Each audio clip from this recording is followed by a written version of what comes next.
salaanka bacdi aan waxaan ka socdaa gobolka City anoo ku hadlay gobolka City waxaan leenahay oo ku hadlay dumarka City ku nool waxaan horta runta ka qoomaynaya ay xabeebtaasi igu dhacday waa oohintii toddobaadkan socotay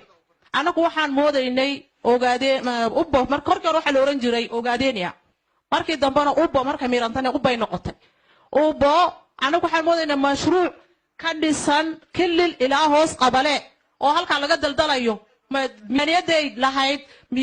deegaankeenu in halka lagu shubayo laakiin maxaan ka baranay imika inay been ahayd ay qabiilo oo maxay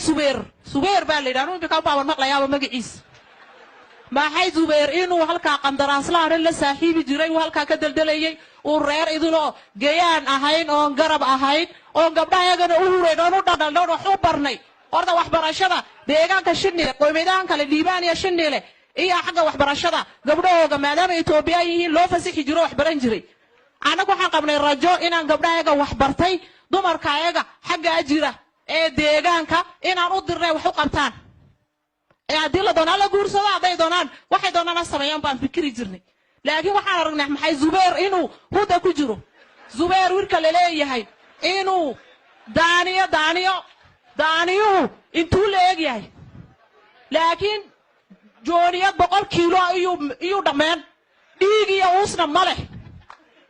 oo hadii la qalana waxba ka dado markuu in yar joogana iskiibu dhiman maxamed Zubeer waa daaniyo iskiibu u dhimani hadana ku hooyooyinka deegaankanay waan ka imid aanu xagga ragga ma raacayo deegaanka Soomaalida Itoobiya hadana haweenkii ku nool waa inaan ka soo wala go'on ka duurka naga galay waa inaan soo ceshino oo maxamed Zubeer oo daaniya waa inaan saa u daawano isagoo raqo batax u eg oo boosada daaniya noqotay maxamed Zubeer qabiil weyn waa la yeeshay waa xitaan yar baan helay maadaama waxaan u haystay nin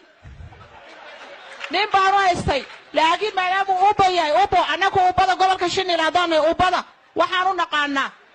maxay ahayd wax lagu shubto weel wax lagu shubto